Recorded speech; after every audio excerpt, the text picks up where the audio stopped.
It's April 6th, and the Twins are 4-2. But is that the entire story?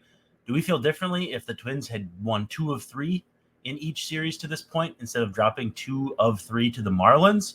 That's what we'll discuss on today's show. So sit back, buckle up, and get comfortable. Locked On Twins starts now. You are Locked On Twins, your daily Minnesota Twins podcast. Part of the Locked On Podcast Network, your team every day.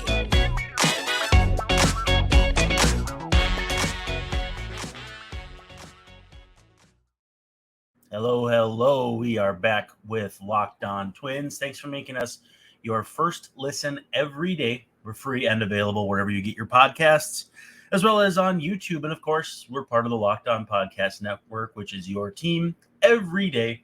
As a reminder, if you want to hang out in the comments section, I will, answer your questions and just kind of have a little banter, a jovial back and forth, if you will, and just have some fun. Also, too, if you have questions you want answered on the show, I like this to be an interactive show, so please feel free to send those in via whatever means you have possible at your disposal. We've even gotten a few through text, so that's pretty cool.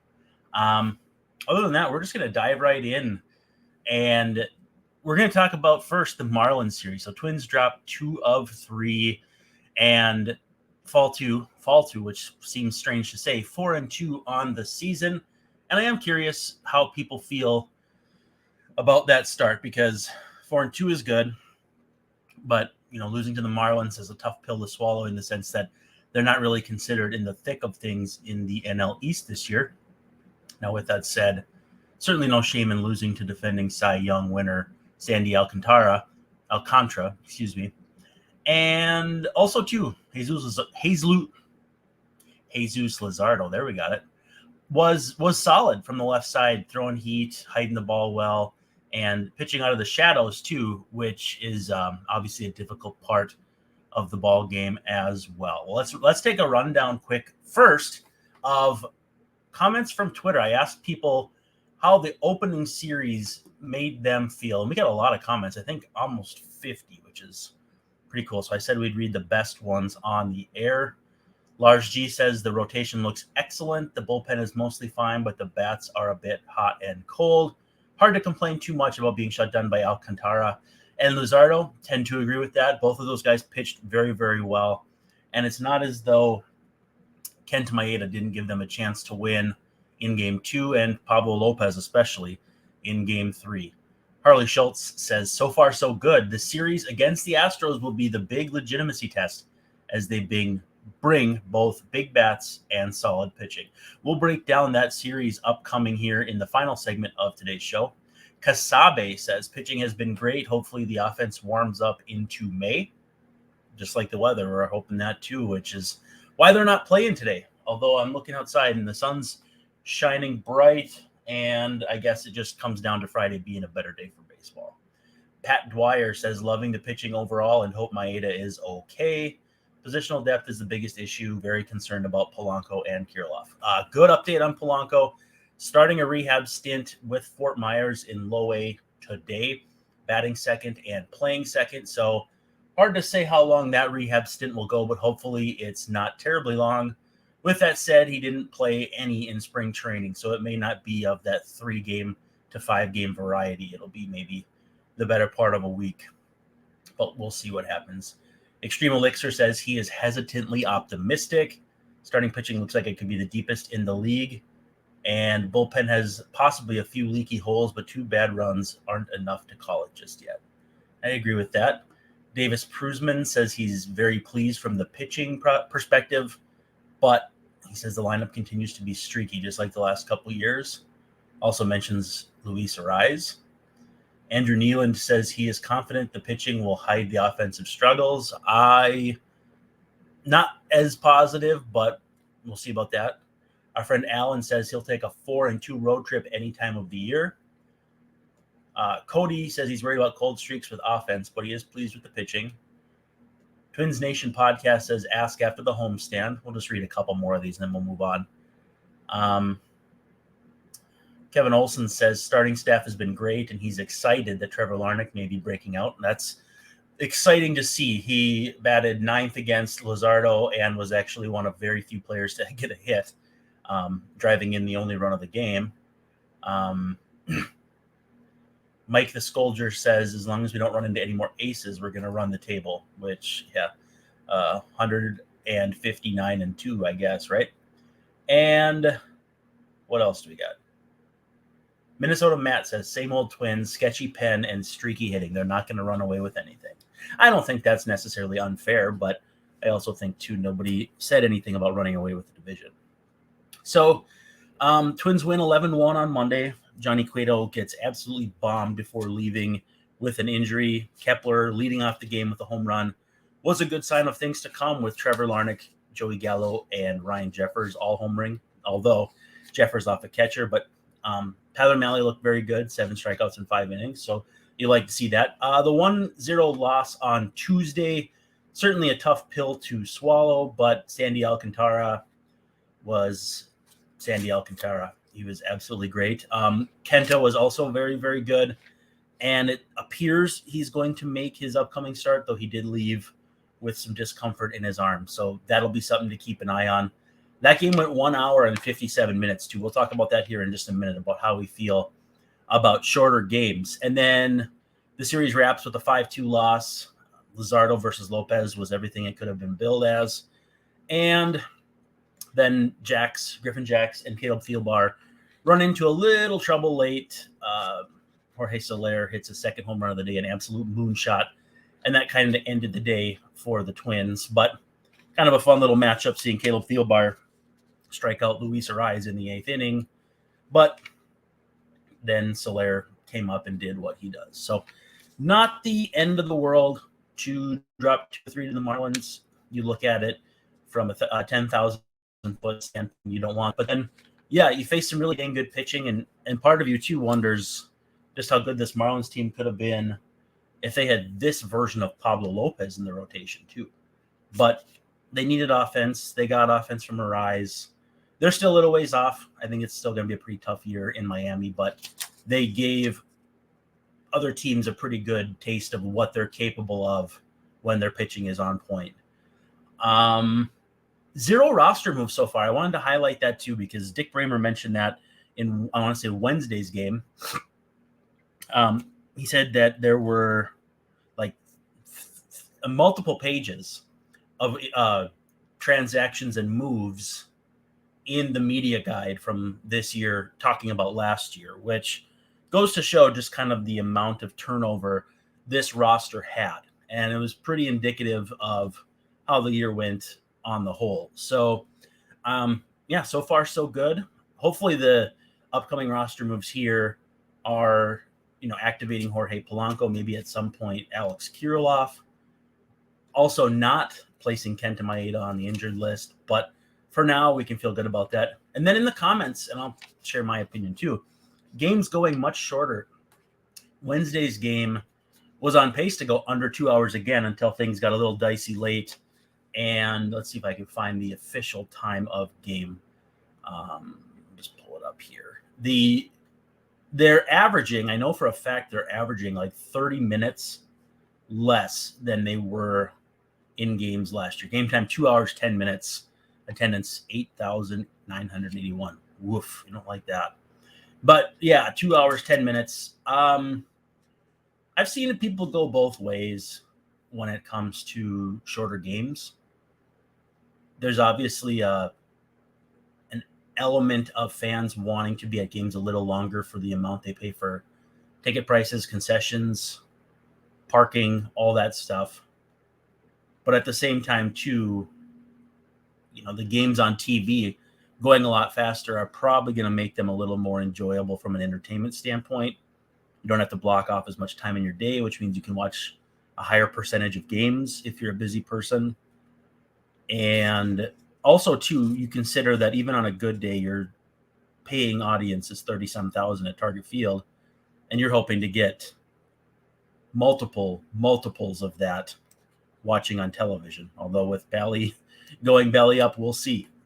So the shorter games to me aren't that problematic. I kind of have liked them so far, just because then I can squeeze in the daily podcast for you guys, and I can squeeze in still being a dad, still being a productive member of society. But I also was concerned that these rules would kind of muck up what is an otherwise beautiful game, fix a problem that didn't really exist.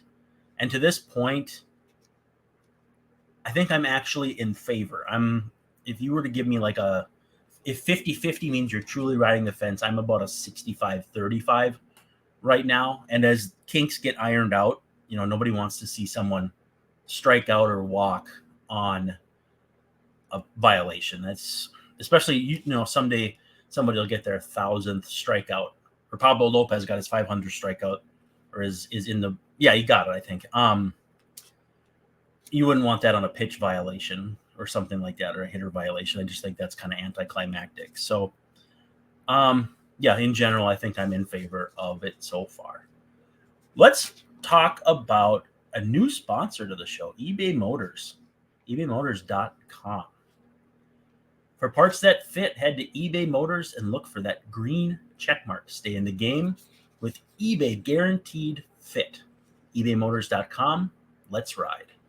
Eligible items only. Exclusions do apply. Also, and this is another one that you guys have heard plenty of, Built Bar. Have you had your Built Bars yet? They're not only delicious, they're nutritious. They're a protein bar that tastes like a candy bar.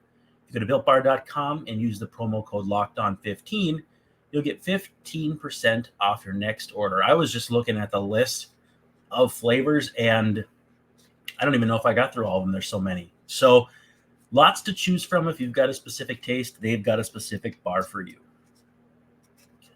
Now, what we're going to talk about here for a minute is prospects, and we'll kind of break the mold here a little bit. We'll talk about the Astros in a second, because the Astros are an interesting baseball team right now. They are 3-4. They got a bunch of key players injured, but prospect lists, an update to Baseball America dropped, and there are 4 Twins. You take 100 prospects divided by 4, that's 25. So there's more than 25 teams in the major leagues. Having 4 prospects is better than average. That's maybe some simple math. I don't know, maybe too simple, but I'll just run down here what they have for each guy and go from there. Royce Lewis still on the list, hasn't eclipsed rookie eligibility yet. Hopefully that'll happen within the near future here, but they have him at 42. Lewis has been waylaid by a pair of knee injuries in the last 2 seasons, but has shown his immense upside when given a chance in the big leagues. Carlos Correa's return adds questions about Lewis's defensive home, but he's already been tested at other spots across the diamond, including center field. And that last part, probably not great. You'll notice a trend here. The Twins' top 3 prospects are all bunched up. So Lewis at 42, Brooks Lee at 44, and comment here is Lee was in play at the top of the draft, the very top, making it a boon for the Twins when he fell to them at number 8. He was one of the most polished bats in the college class and offers a solid blend of skills on both sides of the ball. You don't have to go far for the next Twins prospect. It's Emmanuel Rodriguez at 45, so just the next spot down. Rodriguez is one of the strongest up arrow candidates on the list. He showed an uncommon blend of offensive gifts at low A before knee injuries ended his season. And despite that, evaluators were effusive in their praise of a player who could take huge strides up the board with a healthy return at high A. And then finally, Edouard Julien is 99th, so right at the tail end. His combination of plate discipline and power was apparent throughout the WBC, where he was Team Canada's best bat. And as we all know, glove at second base is suspect, but bat should be enough for first base. Some other names of note on the list, Termarr Johnson and Cam Collier, 2 guys that may have been in the mix for the Twins, or had been mocked to them in different situations before the draft. Termarr is 48, Cam Collier 69th, and then Max Meyer, former U of M pitcher, is 87th. Also, one other update to speak of, Edouard Julien was just added into the top 100 on the MLB pipeline, easy for me to say, top 100. Usually that means there was a graduation on the list somewhere. I'm not entirely sure who it was because I didn't follow that part specifically, but the rest is They're a little higher on Brooks Lee. They have him 29th. They have Lewis at 43. So just, let's see, one spot behind where he was in Baseball America. And then Erod, Emmanuel Rodriguez at 86th. And then, like I said, Julian at 100 on the nose. And then of the other three guys that we talked about, they have Max Meyer at 65, so a little higher on him coming back from elbow surgery. And then they have Collier at 67, but they have Tamar Johnson all the way up at 24. So, with these prospect things, you'll see a lot of different lists, a lot of different variants, but it is what it is. Also, too, we'll probably talk about other prospect updates as the season goes on. Keith Law, and then anyone else that comes out that appears to be reputable. If people enjoy listening to that, we'll do that. Let's talk about a new sponsor, by the way. So Rare is a revolutionary fantasy baseball game and marketplace transforming fans into owners with officially licensed digital cards featuring players from across all 30 big league teams. Kind of fun. There are 2 ambassadors, big league ambassadors for this, and I had it pulled up here, and now I can't find it. We're just winging it here. Oh, Juan Soto and Julio Rodriguez. So pretty exciting young players to have on the list. Unlike other fantasy baseball platforms, So Rare managers truly own their fantasy experience. You can collect, buy, sell, and compete with other player cards against global opponents to win epic rewards. Win or lose, you still own your cards, and there's no cost to play. I'm excited about this opportunity, and they're a brand new sponsor, so you should definitely check them out. Head to sorare.com/lockedon. That's so rare, just like so and rare.com to draft your team full of free player cards, set your lineup, and start competing today to win epic rewards. Again, that's sorare.com/lockedon, and you can start playing today. Now, let's look up at this Astros series. The Astros are 3-4, which is surprising. And you never want to wake a sleeping giant, which is definitely the case here. Let's run down the matchups. Sonny Gray versus Jose Urquidy in the home opener on Friday. Joe Ryan against Luis Garcia. Garcia is probably better than you realize. Kind of same concept as Jesus Luzardo, so be prepared for him to be pretty good. And then Sunday, the series finale is Tyler Mahle against Hunter Brown. We'll just run through here quick, too. The White Sox come to town next. Kenta against Dylan Cease. Pablo Lopez on Tuesday against Lance Lynn. If you didn't see today, Lance Lynn gave up eight runs against the Giants today in a 16-6 loss. I'm just going to pull it up because I don't know how many of those were earned. All 8 earned, 3 home runs allowed, 5 home runs allowed altogether, although Hanser Alberto pitched the last inning, and then Matt Beatty pitched the last inning. He's a right fielder for the Giants. So a little position player on position player combat there to end the game. But White Sox fall to 3-4. I think they got out-homered something like 13-1 in the series. So yeah, things not going great on the south side. But yeah, Twins excited to face Lance Lynn if he keeps that up. And then Sonny Gray versus Giolito in the series finale on Wednesday. And we'll have more about that as it gets closer. Let's talk about these Astros. So you go to the depth chart on Roster Resource. It's fangraphs.com/roster resource. And the Astros look very different than you may remember. Starting with Jose Abreu batting cleanup most of the time. We just talked about the White Sox, and then that's Mr. White Sox there. Andrew Vaughn taking over at first base for them, and Abreu doing some good things in Houston. But the names you recognize: Jeremy Pena, who got some flowers as the replacement for Carlos Correa at shortstop, had a real nice year last year. Bregman, Yordan Alvarez, Jose Abreu, Kyle Tucker. But then it gets kind of funky. The outfield has been absolutely mashing, and we'll break that down here in just a second. But Chas McCormick, David Hensley, Mauricio Dubon, and Martin Maldonado. So not what would seem to be a strong bottom part of the order. And then the bench, before this afternoon, had not heard of 3 of the 4 guys on their bench. So I heard of Jake Myers, outfield backup. He's played a couple games so far. But then Yanier Diaz is their backup catcher. Cesar Salazar is a backup catcher / first baseman.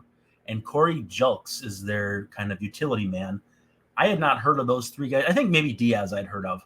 But, yeah, they're rolling pretty lean. If you look at their injured list right now, Lance McCullers is laid up with a strained elbow. Obviously frustrating for him to this point that he hasn't been able to get healthy. And then on the offensive side, Jose Altuve and Michael Brantley, both very, very big losses. Jose Altuve going down with a thumb broken in the World Baseball Classic by a Daniel Bard pitch.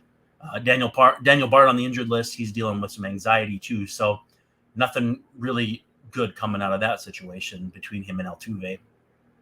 And then Brantley had arthroscopic shoulder surgery last August. So he's hopefully progressing towards a return, but not there yet.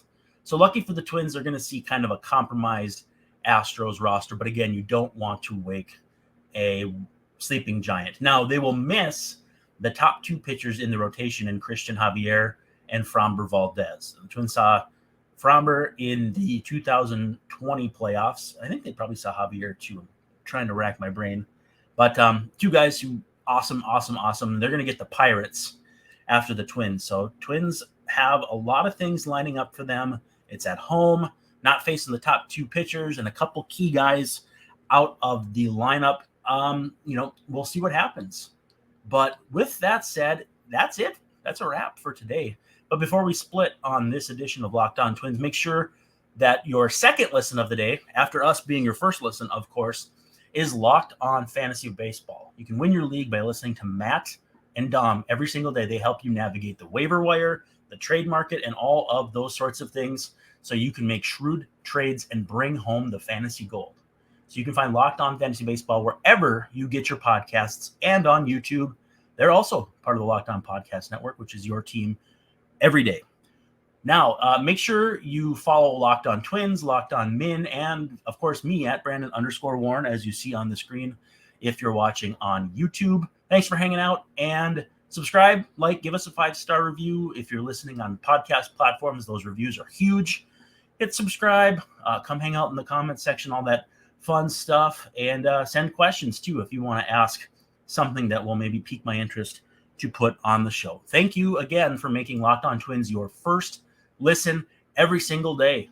This is Brandon Warren signing off, saying thank you so much, and don't forget to stop by to Locked On Twins tomorrow.